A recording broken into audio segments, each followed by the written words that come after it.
G'day guys, and welcome to the first ever episode of Q&A on the Seek Adventure YouTube channel. And huge thanks to everyone that asked a question. There's some really good questions, so this should actually be pretty good fun. So to answer the first question, where am I? Well, I'm in Poland at the moment visiting my extended family, and that's why I'm on this rowboat in the middle of this beautiful river. All right, let's get straight into this. All right, that's legendary. The first question I just saw was, are you Polish? Well, I've got something to admit to you guys. I'm pretty much first generation Australian. Both my parents are Polish, but I was born in Australia. So hopefully I don't lose all of my subscribers because of that. Charlie's Photos 19 asks, if you could only have one outdoor hobby, what would it be? I think probably hiking, because I wish I could do more hiking. I've actually got a bit of a condition in my knee that I can't actually do extended hikes because it plays up. But I wish I could get out and do more hiking. It's just so cool having everything that you need to survive and live on your back. So I think it would be hiking, but I love everything outdoors. All right, next one. Nat K. Connors asks, what is your day job, Mike? How do you get time off for all of this stuff? Well, that's a question that a lot of people ask, and I don't actually want to say, no. Pretty much I run a small little business. I'm a one-man show, and because of that, it allows me to get out and take time off whenever I want to. But obviously, when I do take time off, it means I don't make any money, so I don't actually have holidays. Holidays is something that I've never actually experienced, the fact that you can take time off. So pretty much when I work, I get paid. When I don't work, I don't get paid. So pretty unique little situation, but it does allow me to get out and do what I love, which is be in the great outdoors. Like, this is pretty much the favorite thing of mine to do. Harry H009, if you could camp anywhere, where would it be? I think Antarctica. I mean, just like, it's probably one of the most remotest places that you could ever possibly camp, and it would just be so unique to just do it just once. I mean, it's a pretty extreme environment, but hey, like for 1 or 2 nights, I would love to give it a go. It would be something different, something fun. Shui's Adventures. Shui's Adventures, you've asked some really good questions because there's quite a few. Maybe I should just do your questions for a moment. All right, what's your favorite part of WA? At the moment, the Pilbara. I just can't get over the Pilbara. I love the Pilbara, like just the dirt, the remoteness, and the beautiful little, like you get these little oasis kind of settings, you know, like gorgeous, beautiful trees, paperbark trees, fresh water, just love it. And there's no crocodiles, which is a big plus, because the second you get into the Kimberley, you got crocodiles. So I'd say the Pilbara, but I mean, the whole southwest is amazing. Besides that, the little time that I have spent in Queensland, I did love. So we've got the whole of Australia is beautiful in its own little unique way. It's just about getting out there, seeking adventure and enjoying it. All right, another one from Shui's Adventures. What's your favorite mod on your car? Now that is a really hard question, but I think after living out of a jerry can, I mean, like for the 7 years that I had the old Mazda Bravo, I used to always use jerry cans, and it used to be so annoying to get water out of the car. I think having the water tap, so accessible on the back of the car is just my absolute favorite thing. You need water, you want to wash your hands, you want to fill up your water bottle. It's literally right there and you just go for it. The water's nice and quick. It's so simple, so easy. Paprika 1, how long does it take you to set up your campsite? And have you ever considered a rooftop tent? Really good questions. It probably takes me, well, it depends, because I've got a couple of versions. So I've got my awning and my swag. Like, I don't always put the awning out because sometimes there's just no real point. If I'm only stopping to sleep, I don't bother with the awning. I just put the swag, stretcher out and jump into that, and a camp chair. So with the swag and stretcher, it's literally probably 10 minutes to put up, 10 minutes to pack down. Besides that, ripping the table out of the car, that takes a couple of minutes. But besides that, my camps are pretty quick to set up. I'd say 20 minutes max, and you got everything just how you want it.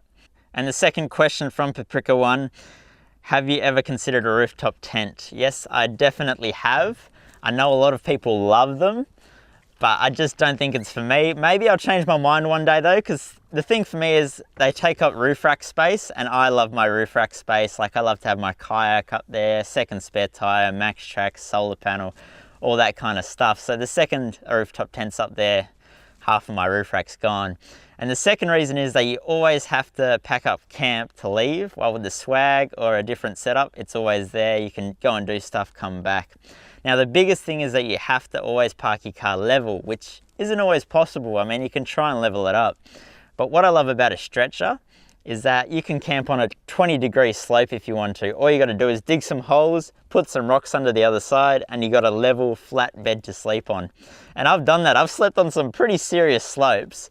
All you got to do is just level out your stretcher and you're good to go. But maybe one day I'll come around to a rooftop tent, but not just yet. Whoa, there's some really good questions here, guys. Oh, that's a good question.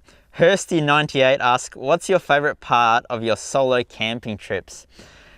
The thing I love about solo camping is that there's nobody else that you have to make decisions with, because when you're camping with others, you're part of a team.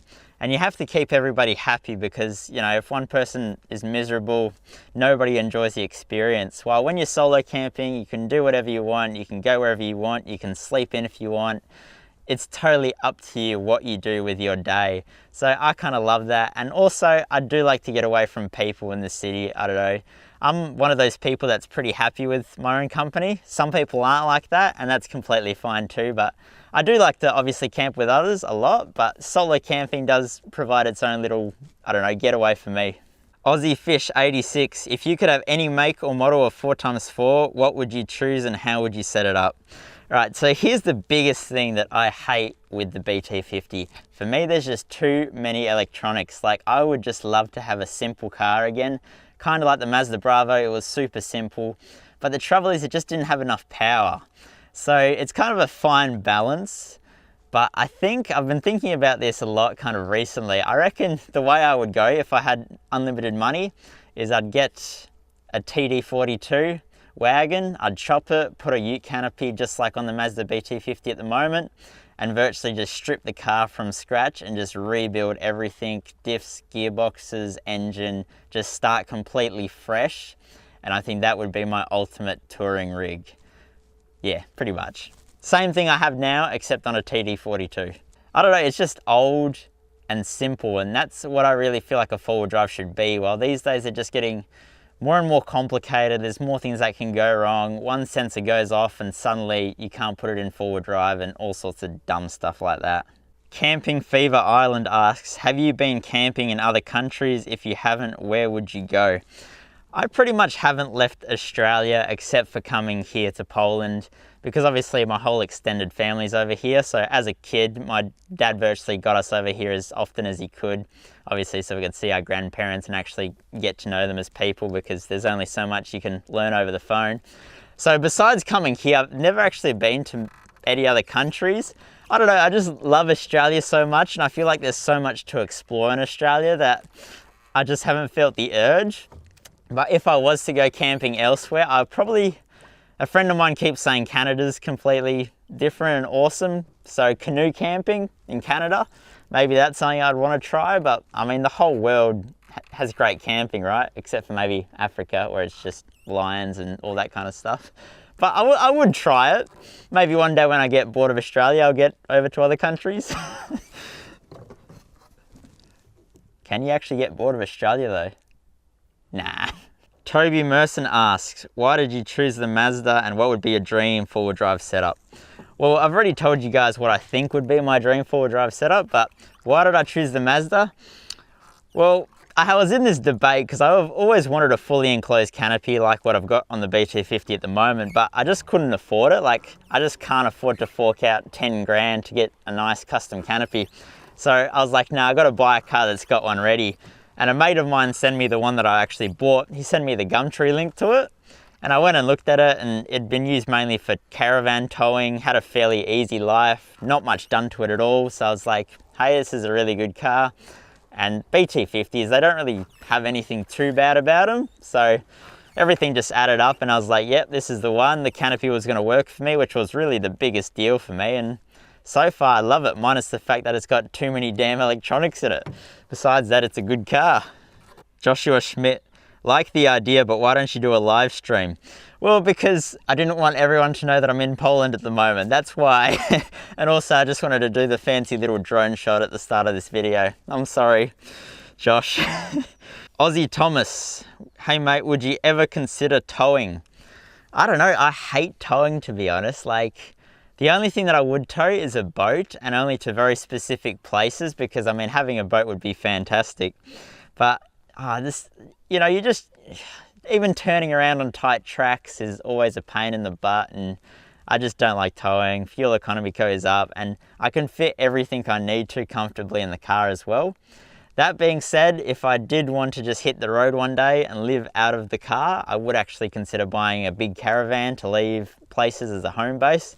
But besides that, I'm not really too fussed on the idea of towing. Now, I'm going to say this completely wrong, and I do apologize, but I actually suck at academic stuff. Like, I'm good with my hands, I'm not good with numbers and English and stuff. But anyway, Chiara Poshu, I'm sorry.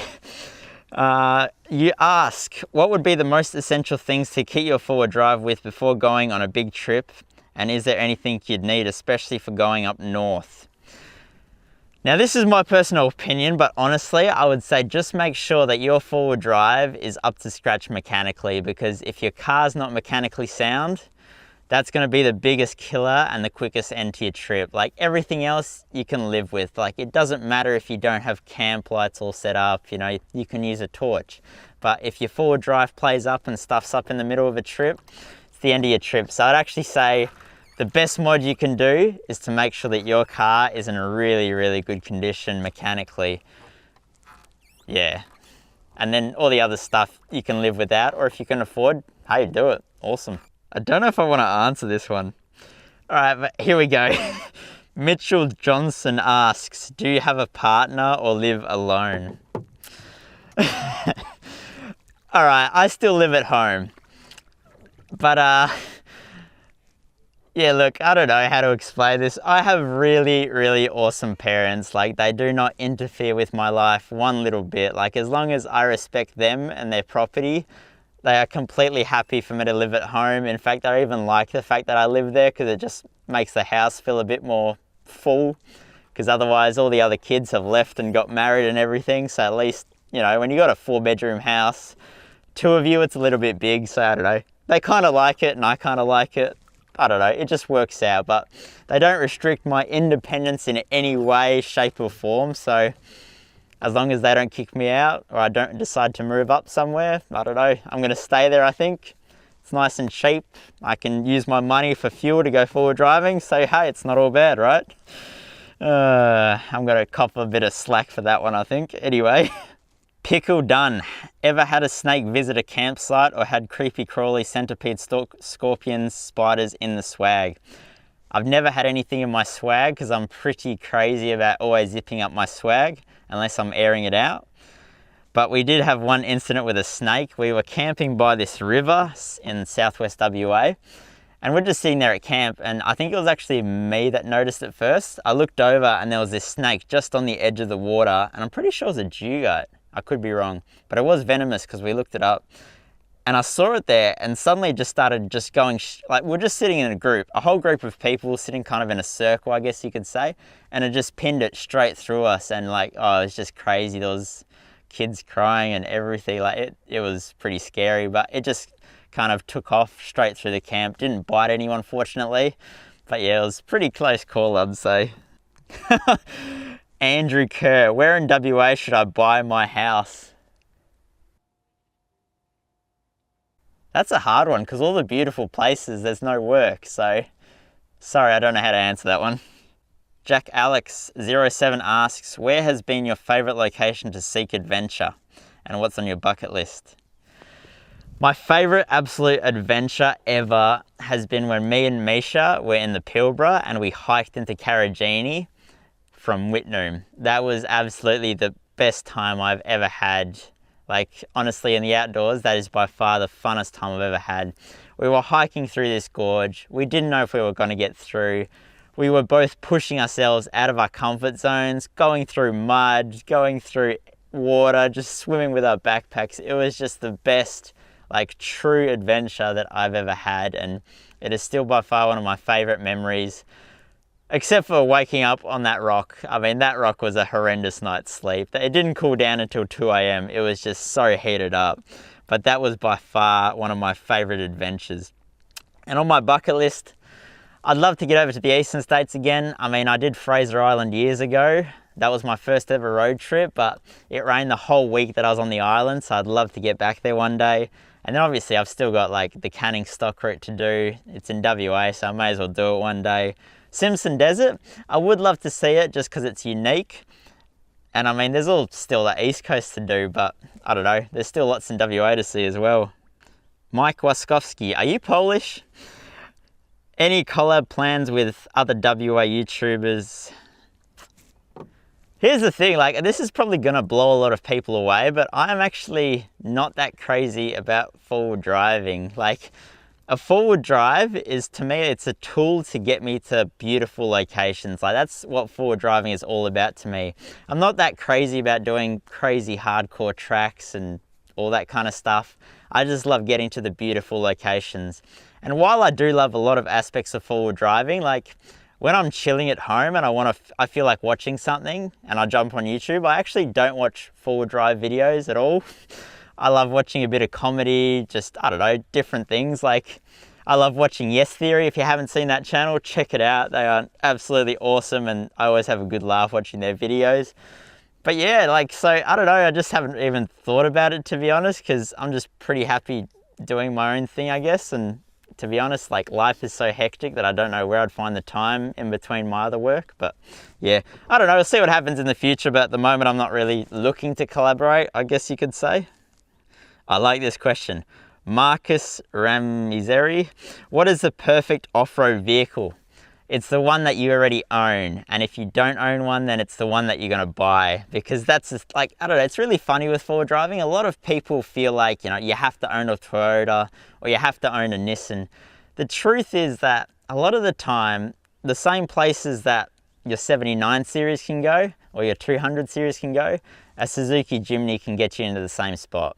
Like, that's the truth of the matter. It's usually about driving technique and all that kind of thing. And in fact, a lot of people that own 200 series don't really know how to drive them, from what I've seen. No offense, sorry, I didn't mean any offense if you own a 200 series. I'm sure you know how to use it, but there's a lot of people that just put their right foot down and just churn up the track for everybody else. So buy whatever brand you can afford and get out there and use it. That's what it comes down to. Michael Roberts, how often do you go away and what is your next big trip? I generally get to go away once every 2 weeks because, like, I actually love camping. Like, to me, like, what you guys see in the videos is just a fraction of the time that I spend outdoors, if that makes sense. Like, you guys just see a video that I've kind of designed in my head for you guys to see, but then there's real life, like, just getting out and enjoying places and camping in beautiful locations. I just love it. Like, no matter what outdoor thing it is, I'm probably into it because I just love being outdoors. And that's why I love sharing my outdoor adventures with you guys, just to kind of encourage you guys to do the same thing, because being outside is just awesome. And what was the second part of the question? What is your next big trip? Well, the reason there hasn't been a big trip for a while on the channel is because of me being in Poland here pretty much.